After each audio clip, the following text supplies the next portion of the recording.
Hello बच्चों, पिछली class में हमने change in profit sharing ratio among the existing partner के एमसीक्यू क्वेश्चंस को किया था और अब इस क्लास में हम assertion and reason based questions को सॉल्व करेंगे। आपको पहले भी बताया है कि डिटेल्ड वीडियो ज़रूर देख लें, जिससे आपको ज़्यादा बेनिफिट मिलेगा। आप मल्टीपल चॉइस क्वेश्चन कर रहे हो या फिर असर्शन रीज़न बेस्ड है या केस स्टडी है, उसमें बहुत हेल्प मिलने वाली है। तो बेटर रिजल्ट के लिए आप डिटेल्ड वीडियो को ज़रूर देखें और वो प्लेलिस्ट में पड़ी हुई है। तो स्टार्ट करते हैं, अपना पहला क्वेश्चन लेते हैं असर्शन एंड रीज़न बेस्ड का। तो पहला क्वेश्चन में असर्शन क्या दिया है, reconstitution of a firm always lead to change in profit sharing ratio among the partners। Reason आपका क्या है, the main purpose of reconstitution is to find sacrificing ratio और gaining ratio. Choose the correct option from the following. A option assertion and reason both are correct and reason is the correct explanation of assertion। B option assertion and reason both are correct but reason is not correct explanation of assertion। C option both assertion and reason are not correct। D option only assertion is correct। तो यहाँ पे देखिएगा, सबसे पहले जो दिया है reconstitution of a firm always lead to change in profit sharing ratio, बिल्कुल करेक्ट है।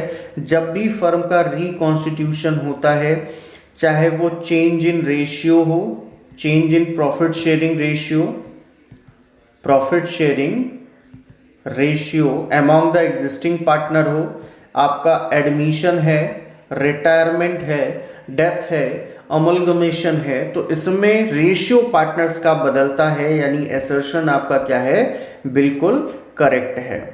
Reason, the main purpose of reconstitution is to find sacrificing और gaining ratio. No, main purpose नहीं होता है। रिकॉन्स्टिट्यूशन क्या होता है, पुराने एग्रीमेंट को खत्म करके नए एग्रीमेंट एग्जिस्टेंस में लाता है, और ये इसलिए किया जाता है जिससे जो पुरानी चीजें थी वो नए को ना मिले, नई चीजें पुराने को ना मिले बेनिफिट। ठीक है, तो यहाँ पे हम बोल सकते हैं कि असर्शन हमारा करेक्ट है बट रीजन क्या है, फॉल्स है। तो डी ऑप्शन हमें दिख रहा है, ओनली असर्शन इज करेक्ट, ये ऑप्शन आपका सही होगा। नेक्स्ट क्वेश्चन है क्वेश्चन नंबर 2। क्वेश्चन नंबर 2 दिया है, assertion change in profit sharing ratio among the existing partners lead to dissolution of partnership as the existing agreement comes to an end and the firm continues under new agreement. Reason क्या दिया है हमें, reconstitution of partnership will bring change in economic और business relationship among the partners, business will continue and books of accounts of the firm not to be closed। यानी यहाँ पे option same वही है कि दोनों सही हैं और रीजन करेक्ट एक्सप्लेनेशन है ए ऑप्शन में। बी ऑप्शन में दोनों सही हैं बट रीजन करेक्ट एक्सप्लेनेशन नहीं है। सी ऑप्शन में असर्शन और रीजन दोनों गलत हैं। डी ऑप्शन में सिर्फ असर्शन हमारा सही है।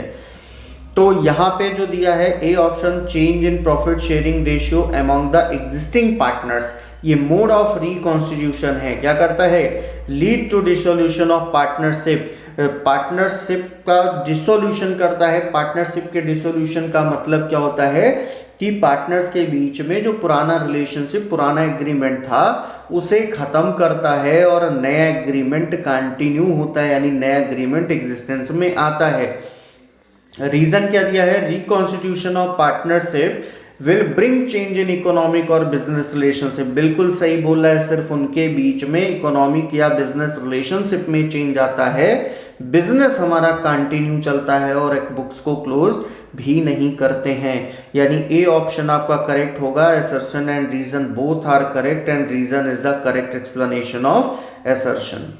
थर्ड क्वेश्चन है हमारे पास। थर्ड क्वेश्चन में असर्शन क्या दिया है, at the time of reconstitution of partnership firm goodwill is not recognised in the books of accounts of the firm because consideration in money और money's worth is not paid for it. Reason क्या दिया है, goodwill can be calculated by using average profit method, super profit method और capitalisation method. After that an adjustment entry is passed for goodwill share by debiting the gainer partner's capital or current accounts and by creating the sacrificing partner's capital or current account। Option हमारे पास क्या दिया है, assertion and reason both are correct and reason is the correct explanation of assertion. B option है assertion and reason both are correct but reason is not correct explanation of assertion. C option both assertion and reason are not correct. इसके बाद दिया है D option only assertion is correct. तो यहाँ पे देखिएगा पहले में जो बताया गया है कि at the time of reconstitution of partnership firm goodwill is not recognised, यानी जो फर्म की गुडविल है, जो हमारी अपनी सेल्फ जनरेटेड गुडविल है, उसे हम बुक में रिकॉर्ड नहीं करते हैं बिकॉज उसके लिए कोई पैसा हमने पे नहीं किया। बिल्कुल सही बात है। गुडविल को हम कैलकुलेट कर सकते हैं एवरेज प्रॉफिट मेथड से, सुपर प्रॉफिट मेथड से, कैपिटलाइजेशन मेथड से। After that an adjustment entry is passed for goodwill share by debiting the gaining partner को डेबिट और सेक्रीफाइसिंग पार्टनर को क्रेडिट करते हैं। बट सही दोनों है, लेकिन एक चीज यहाँ पे ये नहीं बताया कि इसको एक्सप्लेन नहीं किया कि उसके लिए अगर कंसिडरेशन प्राइस पे नहीं किया तो क्यों हम उसे रिकॉर्ड नहीं करते हैं। ठीक है, तो यहाँ पे हमारा बी ऑप्शन करेक्ट होगा, जिसमें असर्शन एंड रीजन दोनों सही हैं but reason correct explanation assertion का नहीं है। चलिए फोर्थ क्वेश्चन पे। फोर्थ क्वेश्चन हमारा है assertion change in profit sharing ratio of the existing partner results in reconstitution of partnership firm. जब profit sharing ratio existing partner का चेंज होता है तो वो क्या होता है, reconstitution of the partnership firm होता है, रिकॉन्स्टिट्यूशन होता है। रीजन है change in profit sharing ratio does not change the relationship among the existing partner. पहला option assertion and reason both are correct and reason is the correct explanation of assertion. Assertion and reason both are correct but reason is not correct explanation of assertion. C option assertion is correct but reason is not correct. D option reason is correct but assertion is not correct. तो यहाँ पे कौन सा सही होगा? तो यहाँ पे जो सही होगा, पहला तो बिल्कुल सही बोला कि change in profit sharing ratio क्या है, एग्जिस्टिंग पार्टनर रिजल्ट इन किसका है, रिकॉन्स्टिट्यूशन ऑफ पार्टनरशिप फर्म का है, सही है। बट दूसरा जो दिया है change in profit sharing ratio does not change the relationship, भाई इकोनॉमिक रिलेशन ही तो होता है, प्रॉफिट शेयरिंग रेशियो ही तो उनका रिलेशनशिप एस्टैब्लिश करता है। तो यहाँ पे ये कहना कि एग्जिस्टिंग पार्टनर के जो है रिलेशनशिप को चेंज नहीं करता है change in profit sharing ratio, गलत होगा। तो इसलिए सिर्फ असर्शन सही है, option number C assertion is correct but reason is not correct. For fifth question क्या दिया है, assertion change in profit sharing ratio among the partners increases the combined share of partners, और रीजन दिया है partner whose profit share have decreased as a result of change in profit sharing ratio are known as sacrificing ratio. Option assertion and reason both are correct and reason is not correct explanation of assertion. B option में assertion and reason both are correct but reason is not correct explanation of assertion. C option assertion is correct but reason is not correct, और D option reason is correct but assertion is not correct. तो यहाँ पे क्या दिया है, यहाँ पे ध्यान दीजिएगा, change in profit sharing ratio among partners increases the combined share of partners. जी नहीं भाई, अगर पार्टनर दो हैं 3:2 है रेशियो ए और बी का सपोज, ठीक है, और ये अपना रेशियो क्या करते हैं, बदल लेते हैं, 2:3 कर लेते हैं, तो क्या इनका जो कंबाइंड शेयर है वो बदलेगा? वो बिल्कुल भी नहीं बदलेगा, क्योंकि जब ए सेक्रीफाइस करेगा तभी बी गेन करेगा, जितना ए सेक्रीफाइस करेगा उतना बी गेन करेगा। तो पहला तो असर्शन गलत। रीजन क्या है, partner whose profit share have decreased, जिसका शेयर घटता है उसको हम क्या बोलते हैं, सेक्रीफाइसिंग पार्टनर। बिल्कुल सही है, जो अपना शेयर छोड़ रहा है दूसरे पार्टनर के लिए उसको क्या बोलते हैं, सेक्रीफाइसिंग पार्टनर, और जिसका शेयर बढ़ रहा है उसको क्या बोलते हैं, गेनिंग पार्टनर। तो reason is correct but assertion is not correct. D option will be the correct answer. Next question, question number 6।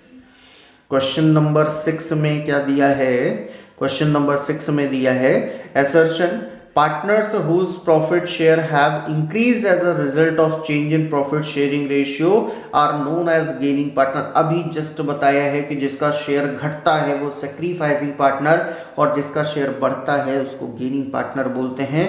Reason क्या दिया है, old profit share of a partner if deducted from his new profit share is gained profit share. तो यहाँ पे आपका क्या सही होगा भाई, दोनों सही होगा कि पार्टनर जिसका शेयर बढ़ता है उसको गेनिंग पार्टनर बोलते हैं और old profit share of a partner if deduct from new, new minus old क्या होता है, गेन्ड शेयर होता है, गेनिंग रेशियो होता है, दोनों सही है। बट यहाँ पे ये जो दिया है कि इंक्रीज होने जिसका शेयर बढ़ता है उसको गेनिंग पार्टनर बोलते हैं, लेकिन क्यों बोलते हैं वो एक्सप्लेन नहीं कर रहा है। तो यहाँ पे हमारा जो ऑप्शन सही होगा वो बी सही होगा। Assertion and reason both are correct, दोनों अपनी अपनी जगह सही हैं, बट रीजन ने करेक्टली एक्सप्लेन नहीं किया असर्शन को। ठीक है, चलिए लास्ट क्वेश्चन है इसका और आज का क्या दिया है, question number 7, assertion it is necessary to adjust goodwill at the time of change in profit sharing ratio. जरूरी होता है कि जब एडजस्ट रिकॉन्स्टिट्यूशन हो रहा हो या प्रॉफिट शेयरिंग रेशियो बदल रहे हो एग्जिस्टिंग पार्टनर, तो गुडविल के लिए एडजस्टमेंट किया जाए, जो एग्जिस्टिंग गुडविल है उसको राइट ऑफ किया जाए और जो फर्म की गुडविल है उससे कंपनसेशन कैलकुलेट किया जाए जिससे गेनिंग पार्टनर सैक्रिफाइसिंग को कंपनसेशन दे सके। रीजन क्या है, at the time of change in profit sharing ratio gaining partner compensate sacrificing partner by paying him goodwill. तो बिल्कुल सही है भाई। अभी हमने आपको क्या बताया, एडजस्टमेंट जरूरी होता है, क्यों होता है, क्योंकि वो क्या कर सके, जो गेनिंग पार्टनर है वो सैक्रिफाइसिंग पार्टनर को कंपनसेट कर सके बाय वे ऑफ गुडविल। तो दोनों सही है और सही सही एक्सप्लेन कर रहा है, तो ऑप्शन नंबर ए आपका सही होगा। Assertion and reason both are correct and reason is the correct explanation of assertion. A option आपका बिल्कुल करेक्ट होगा। और इसी के साथ आज की क्लास ओवर होती है। नेक्स्ट क्लास में हम पढ़ेंगे case study question of change in profit sharing ratio among the existing partners. Thank you.